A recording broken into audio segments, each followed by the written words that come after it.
l'écrivain. Aujourd'hui, je vais vous présenter les derniers livres de l'univers Grisha.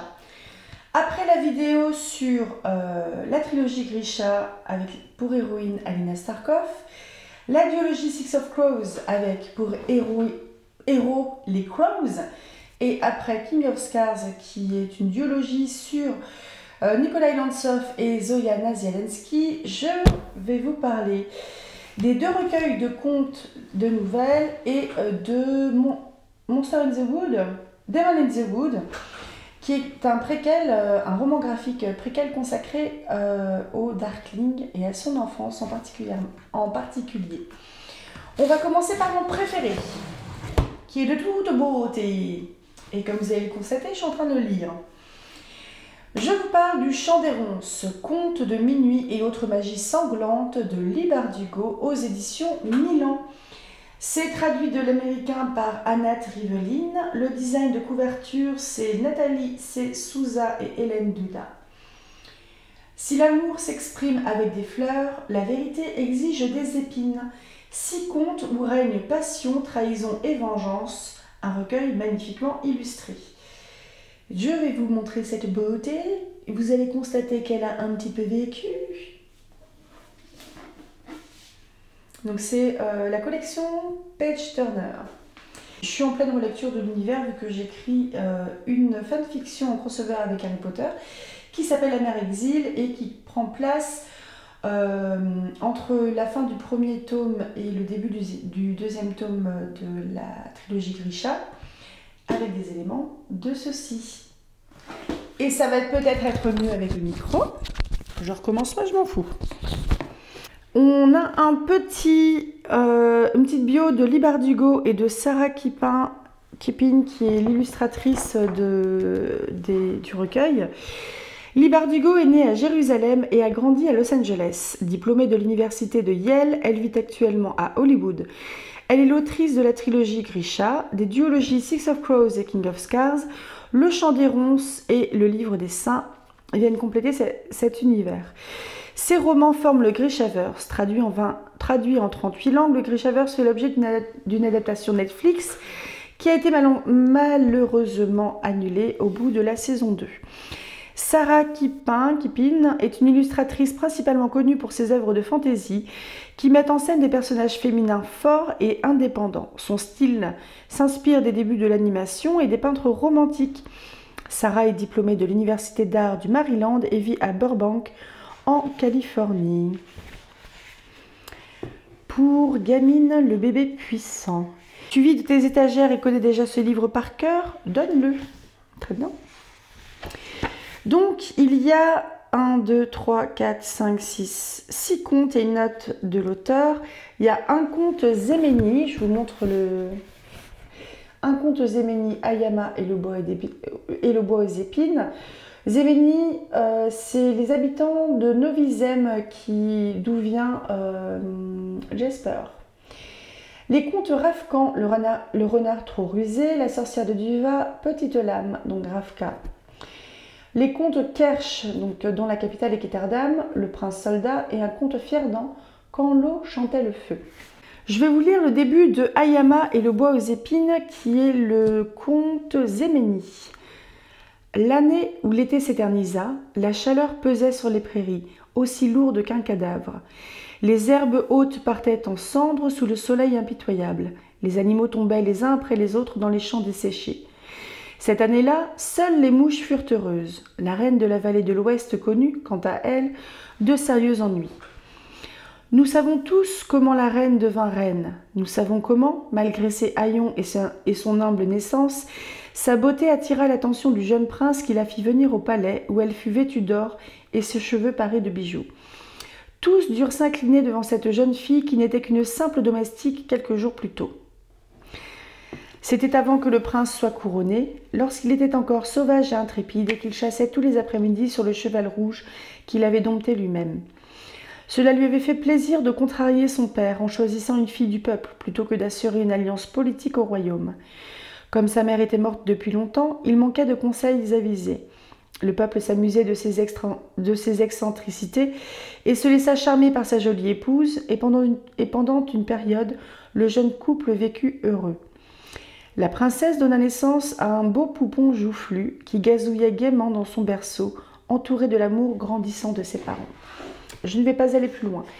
Je vous montre rapidement la manière dont ce conte est illustré. Donc on a le château. Je ne sais plus comment ça s'appelle ce procédé de... c'est un château qui va s'agrandir comme ça de page en page.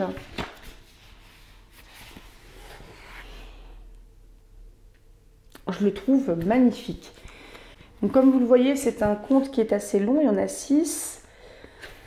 Ça se finit sur... Donc je pense qu'il n'est pas... Je ne pense pas qu'il soit spoilant. Je ne vais pas vous montrer toutes les illustrations parce qu'il y a des illustrations qui sont spoilantes. Je vous lis le début du renard trop rusé. Le premier piège auquel le renard échappa fut les mâchoires de sa mère. Une fois rétablie de l'épreuve de la mise bas, la renarde observa sa portée et poussa un soupir. Ce serait difficile de nourrir tant de bébés, et pour être honnête, elle avait très faim après son supplice. Elle attrapa 2 renardeaux parmi les plus petits et les dévora rapidement. Sous ces 2-là, elle en trouva un autre, minuscule, une espèce d'avorton avec un pelage tacheté et des yeux jaunes. « J'aurais dû commencer par toi, » lança-t-elle. « Tu es destiné à une vie de misère. » Je ne vais pas en dire plus. On a donc une illustration de renard sur la première page. Et c'est de nouveau une illustration qui va de plus en plus en fait envahir la page jusqu'à révéler le dessin final qui est spoilant et que je ne vais pas vous montrer. Donc là, on est sur un conte Ravkan. Oh, j'aime tellement son écriture. La sorcière de Duva. Il fut un temps où les bois près de Duva mangeaient les petites filles. Cela fait cependant plusieurs années qu'aucun enfant n'a été dévoré. Pourtant, des nuits comme celle-ci, lorsqu'un vent glacé souffle de Tsibeya, les mères prennent leurs filles dans les bras et les mettent en garde de ne pas s'éloigner. « Reste à la maison, murmure-t-elle. Les arbres ont faim ce soir. » Et on a un petit neuneu avec de nouveau un dessin qui va de plus en plus prendre la place au fur et à mesure du conte, qui devient même un petit peu gênant, enfin gênant, un petit peu angoissant peut-être. Je suis très sensible à ce dessin, j'aime beaucoup. Petite lame, je crois que c'est le 3e conte Ravkan, si je ne me trompe pas dans le calcul. Il est dangereux de traverser la route du nord, le cœur troublé. Au sud d'Arkesk, il est un endroit où les arbres s'écartent, où aucun oiseau ne chante et où les ombres des branches semblent peser un poids étrange. Là, les voyageurs ne s'éloignent pas de leurs compagnons. Ils chantent à tue-tête et frappent sur leur tambour pour éviter de se perdre dans leurs pensées, de quitter le sentier et de s'enfoncer dans les bois sombres. Et si rien n'y fait, que vous vous égarez, ignorant les cris de vos camarades, vos pieds peuvent vous porter jusqu'aux rues silencieuses et aux maisons abandonnées de Viliciana, la ville maudite. Avec de nouveau un dessin qui va envahir la pièce, envahir les pages.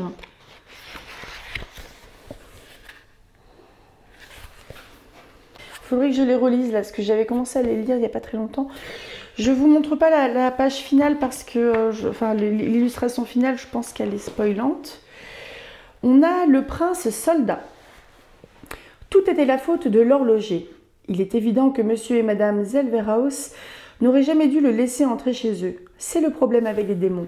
Ils se présentent à votre porte dans leur manteau de velours et leurs chaussures bien cirées. Ils vous saluent en soulevant leur chapeau, sont tout sourire et vous éblouissent par leur bonne manière à table. Ils ne vous montrent jamais leur queue. Pas celle-là. Donc on commence par un chapeau. On a ensuite... Là j'ai bien avancé. Hein. On a un marionnettiste. Et je pense que la dernière page doit être spoilante, donc je ne vais pas... Non, je ne vais peut-être pas vous la montrer. Quand l'eau chantait le feu, c'est un conte Fierdan.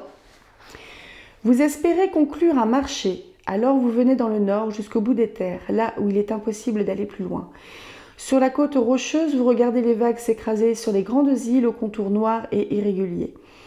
Peut-être que vous payez un habitant du coin pour qu'il vous aide à trouver un bateau et un endroit sûr pour prendre le large. Vous vous enveloppez dans des peaux de phoque qui vous tiendront au chaud et au sec et vous mordez dans du gras de baleine pour garder un peu d'humidité dans la bouche sous le cruel soleil d'hiver. Vous traversez la longue étendue de mer, couleur de pierre, et trouvez la force d'escalader la furieuse falaise, le souffle court, les doigts presque engourdis dans vos gants. Puis, fatigué et tremblant, vous parcourez l'île et atteignez l'unique croissant de plage dont le sable est gris. Vous avancez jusqu'à un cercle de pierre, une petite mare résiduelle, un espoir brûlant dans votre cœur de mortel. Vous arrivez là, comme tant d'autres avant vous, seul, confus, malade de cupidité. Un millier de souhaits désespérés ont été prononcés sur ces côtes, un millier de souhaits qui se résument tous à la même chose. Fais de moi un être nouveau. Et on a un petit coquillage pour quand l'eau chantait le feu. On a une sirène. Oh, il y a des sirènes dans le Grishaverse, mais depuis quand? On a une deuxième sirène. Et je pense que je vais m'arrêter là parce que après ça devient spoilant. Oh, que s'est-il passé? C'est vraiment des livres que je vous conseille. Je ne vous montre pas la dernière image qui est spoilante, je pense. Il y a de nouveau une carte. Donc le conte de Fjerda, le dernier se déroulait à Fjerda. Ravka, c'est... Attendez, je lis mal. Hein. Ravka, c'est au milieu là.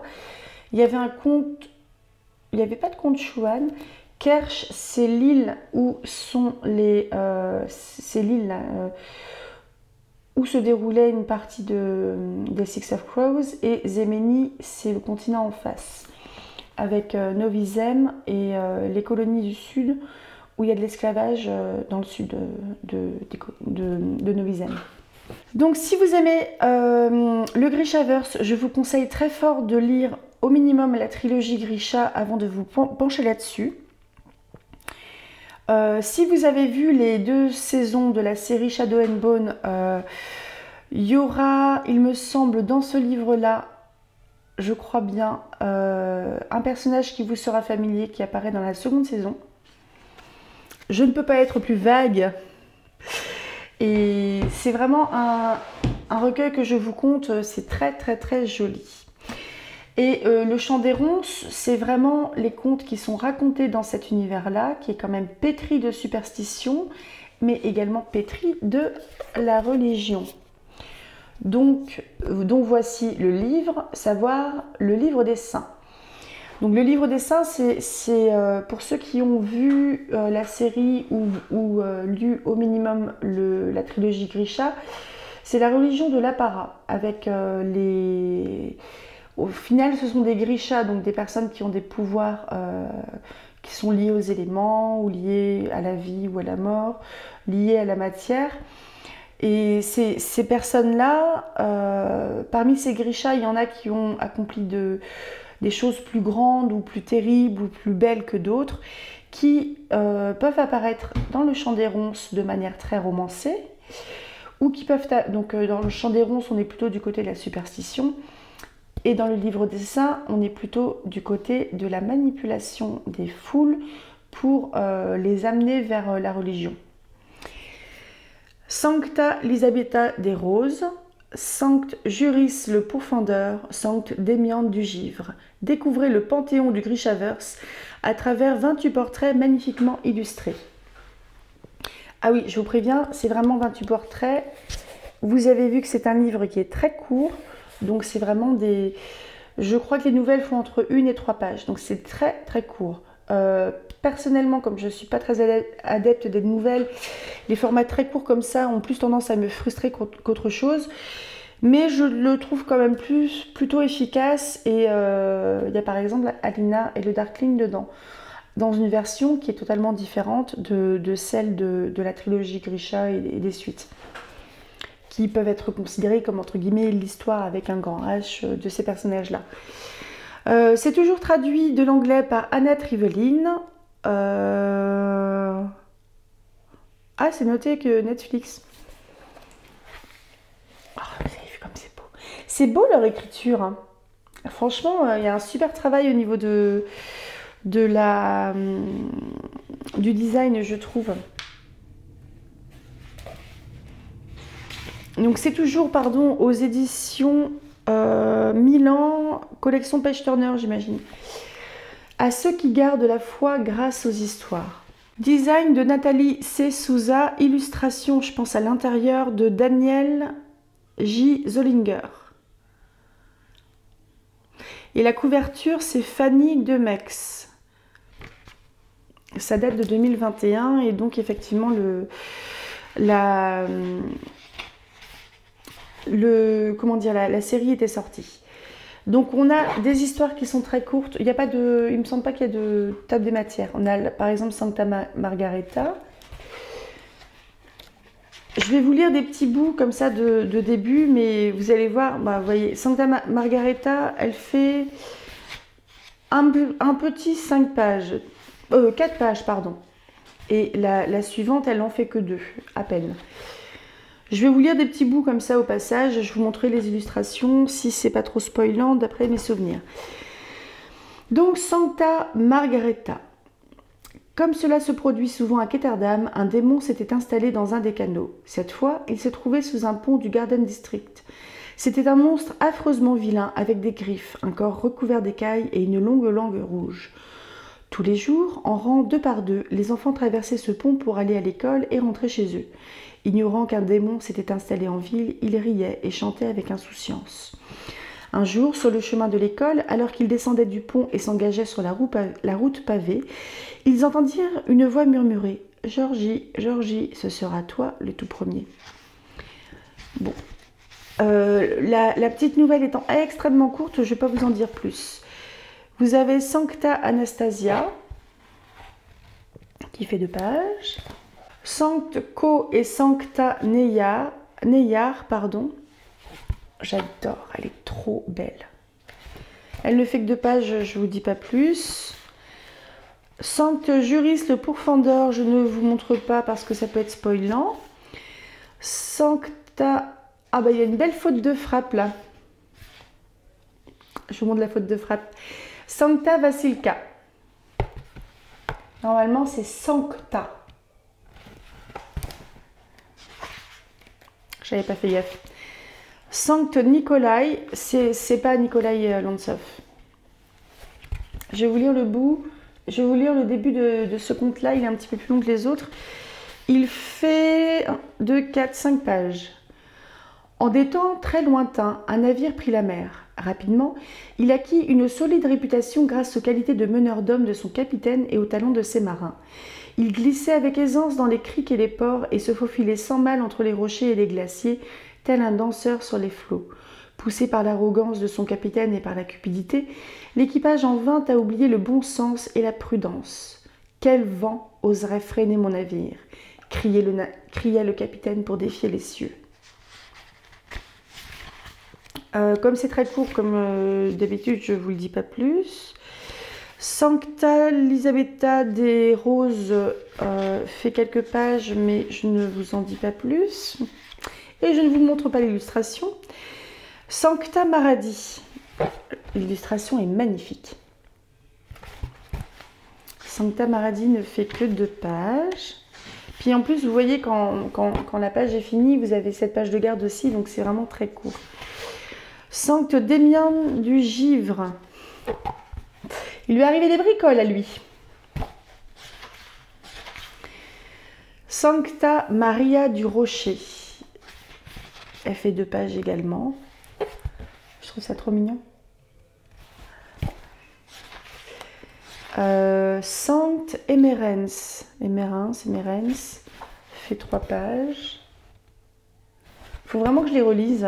Parce qu'en fait, je m'inspire un petit peu des deux pour... enfin, de ces deux recueils-là pour ma fanfiction. Sanct Vladimir l'Idiot. 2 pages. Sanct Grigory des Bois. 3 pages. Sanct Valentin. Ah, je vais peut-être vous lire un petit bout de celui-là. Il fait que 3 pages, mais il y a un petit côté un peu Ophélie qui est mignon.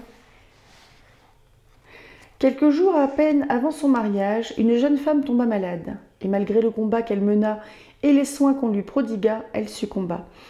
À cause des rigueurs de l'hiver, le sol résista aux pelles et aux pioches, et on ne put l'enterrer. Comme sa famille était trop pauvre pour lui ériger un mausolée, on l'habilla de sa robe de mariée en soie, et elle fut déposée sur un bloc de glace, les mains croisées sur la poitrine, les doigts refermés sur un bouquet de fleurs sauvages. Chaque jour, on venait lui rendre visite, et l'homme qui aurait dû être son époux sanglotait toutes les nuits sur sa dépouille. Sanct Pétille. Ah, bah il me semble bien qu'il est... Il a un uniforme de Grisha, si je ne me trompe pas. Avec une grosse bébête. Il y a de la bébête, hein, mine de rien, dans le Grishaverse. Sancta Yérine du Moulin. Yérine.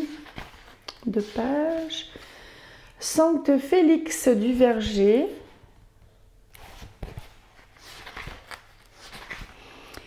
Sanct Lucain le Logique. Sa tête est sur un plateau. Il lui arrivait des bricoles. Ce conte-là, je m'en souviens, il est assez marrant. Il fait un peu plus de 4 pages. Sancta Magda. Je crois que je vais vous le lire un petit bout de celui-là. Les mauvaises années se succédèrent dans le royaume de Ravka, et lors de l'une d'elles, les récoltes manquèrent et le bétail mourut. Comme cela arrivait souvent en cette période sombre, une femme fut accusée d'être une sorcière et d'avoir attiré la désolation sur son village. La victime de ces calomnies se prénommait Magda.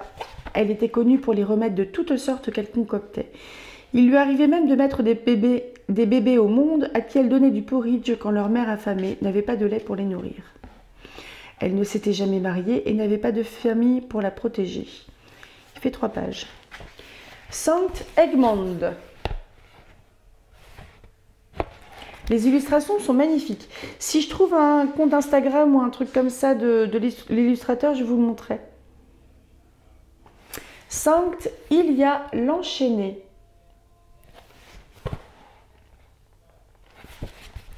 Alors, on va analyser un petit peu ça. Sanct Ilia l'Enchaîné.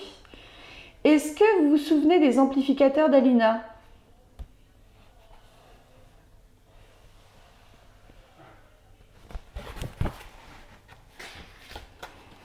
Il y a peut-être un lien. Sancta Ursula des Vagues. Je ne vais pas vous montrer parce que ça peut être spoilant par rapport à autre chose. Sanct Matthäus, qui a un petit peu un look de moine. Je m'en souviens plus de tous les contes parce qu'il y a quand même une petite tripotée qui sont assez courts. Sanct Dimitri. Alors lui, quand il prie, il fait pas semblant. Elle est bonne. Sanct Gérasime l'Incompris. Je ne sais pas si on dit Gérasime ou Gérasime. Sancta Alina du Fold. Ça vous dit quelque chose? Oh, ça va, c'était pas spoilant. Je vous ai dit de lire au minimum la trilogie. Si vous n'avez pas écouté, c'est de votre faute. Le Saint Éclipsé. Ça vous dit quelque chose? Et un truc que j'aime beaucoup. La Sainte de ce livre. Bah, celui-là, je vais vous le lire parce que c'est sur Libardigo. Je ne me souviens pas de ma propre histoire. Je m'endormais peut-être sur une botte de foin ou alors sur un lit de plumes. Je mangeais peut-être dans des plats en argent ou alors je chapardais des restes dans les cuisines. Je portais peut-être de la soie et des bijoux dans mes cheveux. Ou peut-être que je marchais pieds nus à la recherche de racines, d'or ou d'un abri. Je ne m'en souviens pas. Il y a eu trop d'histoires, trop de miracles et de martyrs, trop de sang versé, trop d'encre. Il y a eu une guerre. Des milliers de guerres. J'ai connu un meurtrier, j'ai connu un héros. C'était peut-être le même homme. Je me rappelle seulement comment je suis tombée dans les livres sans jamais plus pouvoir me relever de leurs pages, comme si seule la découverte de nouveaux mots avait le pouvoir de me réveiller. J'erre à présent, perdue entre mes étagères. Ma main se crispe sur ma plume, je ramasse la poussière. Mais quelqu'un doit déposer les mots, les placer dans le bon ordre. Je suis la bibliothèque et la bibliothécaire. Je collectionne les vies. Je constitue un catalogue pour les fidèles. Effacez mon nom, seules les histoires demeurent. J'adore. J'adore Lee Bardugo. Je sais pas si on dit Lee ou Lee. Je vais vous trouver, comment dire, Demon in the Wood parce que je l'ai en version numérique. Demon in the Wood. Donc c'est un roman graphique de Lee Bardugo. Je vous mettrai la couverture quelque part autour de moi. Et je vous lis le résumé Babelio. C'est soit Babelio, soit Bougnod. Là, c'était Babelio qui était tout en haut. Bien avant la naissance de Ravka, du Little Palace et de la Seconde Armée, le Darkling était un simple adolescent solitaire aux pouvoirs extraordinaires. Découvrez son histoire. Une nouvelle facette du Grishaverse en roman graphique. Le dernier opus du Grishaverse se concentre sur le passé du mystérieux Darkling. C'est le personnage qu'on aime détester de la trilogie Grisha. Il captive et les lecteurs seront ravis de découvrir son histoire. Demon in the Wood est le fruit d'une collaboration entre Lee Bardugo et la talentueuse Dani Pendergast. Les illustrations sont vraiment magnifiques. En gros, on suit l'adolescence d'Alexander qui se planque en fait avec sa mère parce que sa mère essaye de le protéger à tout prix. Parce qu'il ne fait pas bon être Grisha à certaines époques, dans certains endroits, et je pense de manière générale. À moins d'être un putain de boss, entre guillemets. Ce qui fait que ça signifie nouvelle identité, ça signifie nouvelle vie à se construire tous les X temps, parce que Baghra est une femme qui ne vieillit pas. Quel âge avait-elle déjà quand elle a eu Alexander? Alexander, il grandit encore, là, il est jeune, il doit avoir 14 ans, un truc comme ça. Et ils sont vraiment seuls, on sent que c'est super compliqué, ils sont dans un milieu qui est hostile. Les gens sont hyper méfiants dès qu'il y a des manifestations qui sont un petit peu étranges. Les Grishas peuvent aussi être la proie de beaucoup de choses, que ce soit les bêtes sauvages, que ce soit des humains qui n'ont pas leur pouvoir et qui en ont peur, que ce soit d'autres Grishas qui veulent se servir de leurs os comme des amplificateurs. Ce qui fait que c'est un climat quand même qui est assez lourd, surtout pour un gamin qui n'a que 14 ans. Et je trouve que c'est un livre qui est nécessaire pour comprendre un petit peu plus comment Alexander est devenu le Darkling. Oui, franchement, lisez tout. Vous posez pas la question, lisez tout ce qu'écrit Lee Bardugo de manière générale. Donc voilà pour cette vidéo. Je pense que je vais relire de toute manière, j'ai prévu de relire les Grisha parce que j'aime beaucoup cet univers et je m'y trouve très bien. J'aime beaucoup, franchement, je pense pas n'être que bon public, je suis vraiment fan de cet univers, de la plume des personnages. Et en plus, comme c'est orienté vers un public young adulte, même s'il y a des thématiques qui sont compliquées quand même parce qu'on est sur un niveau de dangerosité qui est quand même pas mal. Il y a des morts, il y a des tortures, etc. Il y a des vies qui sont pas évidentes. Coucou Inej et Kaz. Et coucou le Darkling aussi, un petit loup. Hein. Je pense qu'une fois que j'aurai bien replongé là-dedans, ce que je vous ferai, ça va être des vidéos thématiques sur l'univers du Grishaverse et qu'est-ce qu'il peut nous apprendre à la fois en tant que lecteur, mais aussi et surtout en tant qu'auteur. Mais donc il va falloir patienter un petit peu le temps que je replonge dans cet univers-là, que je fasse le tri, que je prenne des notes. Et je ferai la même chose aussi pour Harry Potter. Je pense que Harry Potter et le Grishaverse, c'est les deux séries que je vais lire en prenant vraiment des notes et afin de vous faire des vidéos les plus qualitatives possibles. À la fois en termes de world building, à la fois en... peut-être même en sortir des théories, je parle pas de théories, enfin à la fois des théories de l'univers, des théories sur Harry Potter, c'est quoi l'Arche de la Mort par exemple, mais aussi des théories d'écriture sur comment écrire un bon ouvrage de fantasy, etc., comment bien construire un personnage. Parce que je pense que je pense qu'autant les mauvais bouquins comme la série After peuvent nous apprendre qu'est-ce qu'il ne faut pas faire, mais il faut aussi s'inspirer des bons univers comme celui-là pour pouvoir en apprendre sur comment faire bien les choses aussi. Mais patienter un petit peu parce que ça va me demander du boulot et ça sera surtout des vidéos qui seront écrites et qui demandent, je crois que des vidéos écrites, je n'en ai sorti qu'une depuis 6 mois. Mais ça va me demander du travail et surtout une manière de le rendre attrayant tout en vous donnant envie de plonger dans cet univers si vous ne le connaissez pas. Mais à la fois aussi qu'est-ce qu'on peut apprendre en fait concrètement en termes d'écriture, de construction, de récit, j'en sais rien, dans ces univers-là. Je vous laisse là-dessus. Je vous souhaite tout plein de bonnes choses et à tout bientôt et rêvez tout grand de Ravka, de Nikolai, du Darkling, de Kaz, petit chaton. Au revoir!